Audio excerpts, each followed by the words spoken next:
الشيطان الرجيم بسم الله الرحمن الرحيم. Wahyu pertama dan misi kenabian Nabi Muhammad adalah peristiwa besar dalam sejarah Islam yang menandai dimulainya risalah kenabian beliau. Peristiwa ini terjadi di Gua Hira dan menjadi tonggak awal penyebaran ajaran Islam kepada umat manusia. 1. Kondisi sebelum turunnya wahyu. Sebelum menerima wahyu, Nabi Muhammad sering menyendiri dan merenung tentang kondisi masyarakat Arab saat itu yang penuh dengan penyembahan berhala, ketidakadilan, perpecahan, dan ketidakpedulian terhadap kaum yang lemah. Beliau sering mengasingkan diri ke Gua Hira di Jabal Nur, di luar Makkah, untuk bertafakur dan mencari kebenaran tentang Tuhan dan kehidupan. 2. Turunnya wahyu pertama. Pada usia 40 tahun, tepatnya pada malam 17 Ramadan, 610 Masehi, Nabi Muhammad berada di Gua Hira ketika malaikat Jibril datang membawa wahyu dari Allah.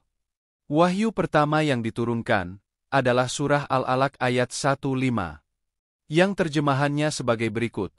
Bacalah dengan menyebut nama Tuhanmu yang menciptakan. Dia telah menciptakan manusia dari segumpal darah. Bacalah, dan Tuhanmu lah yang Maha Pemurah, yang mengajar manusia dengan pena. Dia mengajarkan manusia apa yang tidak diketahuinya. Ketika Jibril datang, Nabi Muhammad merasa sangat ketakutan dan bingung. Jibril memerintahkan beliau untuk ikra, bacalah. Tetapi Nabi Muhammad menjawab, aku tidak bisa membaca. Perintah ini diulangi beberapa kali sampai akhirnya Jibril menyampaikan ayat-ayat tersebut. Setelah itu, Nabi Muhammad segera pulang ke rumahnya dalam keadaan gemetar dan meminta istrinya, Khadijah binti Khuwailid, untuk menyelimuti dirinya. 3. Reaksi awal Nabi Muhammad. Nabi Muhammad merasa sangat terguncang oleh peristiwa ini. Khadijah menenangkan suaminya, dan kemudian membawanya menemui Warakah bin Naufal, sepupu Khadijah yang seorang Nasrani, dan memahami kitab-kitab suci sebelumnya. Warakah meyakinkan Nabi Muhammad bahwa yang mendatanginya adalah malaikat Jibril, malaikat yang sama yang pernah diutus kepada para nabi sebelumnya seperti Musa dan Isa. Warakah juga memberitahu Nabi Muhammad bahwa beliau adalah nabi yang diutus kepada umat manusia, dan bahwa orang-orang akan menentangnya. 4. Misai Kenabian Nabi Muhammad. Setelah menerima wahyu pertama, Nabi Muhammad secara resmi diangkat sebagai Rasul oleh Allah. Misi beliau sebagai Nabi adalah untuk menyampaikan risalah Islam yang mencakup beberapa hal penting. Mengajak manusia menyembah Allah yang Esa. Tauhid Nabi Muhammad diutus untuk menghapus penyembahan berhala dan mengajak umat manusia menyembah hanya kepada Allah. Menyampaikan wahyu Allah. Al-Quran Nabi Muhammad diberi tugas untuk menyampaikan ajaran-ajaran Allah yang diwahyukan melalui Al-Quran sebagai pedoman hidup bagi umat manusia. Membangun akhlak yang mulia.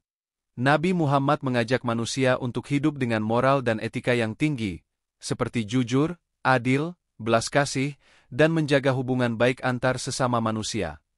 Memberantas kezaliman, ketidakadilan, dan kebodohan. Misi Nabi Muhammad adalah untuk membebaskan masyarakat dari berbagai bentuk ketidakadilan sosial dan penindasan yang terjadi di zamannya, seperti perbudakan, pembunuhan bayi perempuan, dan ketidakadilan terhadap kaum miskin dan lemah. Menjadi teladan yang baik, uswatun hasanah Nabi Muhammad tidak hanya menyampaikan pesan-pesan Allah secara lisan, tetapi juga menjadi teladan dalam kehidupan sehari-hari tentang bagaimana seorang Muslim harus hidup. 5. Perjuangan dalam menyebarkan Islam. Pada awalnya, Nabi Muhammad hanya berdakwah secara diam-diam kepada orang-orang terdekatnya. Khadijah, Ali bin Abi Thalib, sepupu Nabi, Abu Bakar As-Siddiq, dan beberapa orang lainnya adalah yang pertama masuk Islam. Setelah beberapa tahun, Allah memerintahkan Nabi Muhammad untuk berdakwah secara terbuka. Hal ini menimbulkan reaksi keras dari masyarakat Makkah. Khususnya para pemuka, kurezi yang merasa terancam dengan ajaran Islam yang menentang penyembahan berhala dan ketidakadilan sosial. Meskipun mendapat banyak tekanan dan ancaman, Nabi Muhammad terus melanjutkan dakwahnya dengan sabar dan bijaksana. Salah satu prinsip penting dalam dakwah beliau adalah bahwa dakwah harus dilakukan dengan cara yang baik, penuh kasih sayang, dan tanpa paksaan. Kesimpulan. Wahyu pertama yang diterima Nabi Muhammad di Gua Hira adalah awal dari misi besar beliau sebagai Rasul terakhir. Beliau diutus untuk menyampaikan ajaran Islam yang berisi keyakinan kepada Allah yang Maha Esa, memperbaiki akhlak manusia, dan membawa keadilan sosial. Misi kenabian ini berlangsung selama 23 tahun, hingga wafatnya Nabi Muhammad pada tahun 632 meninggalkan warisan ajaran yang telah mengubah wajah dunia hingga hari ini.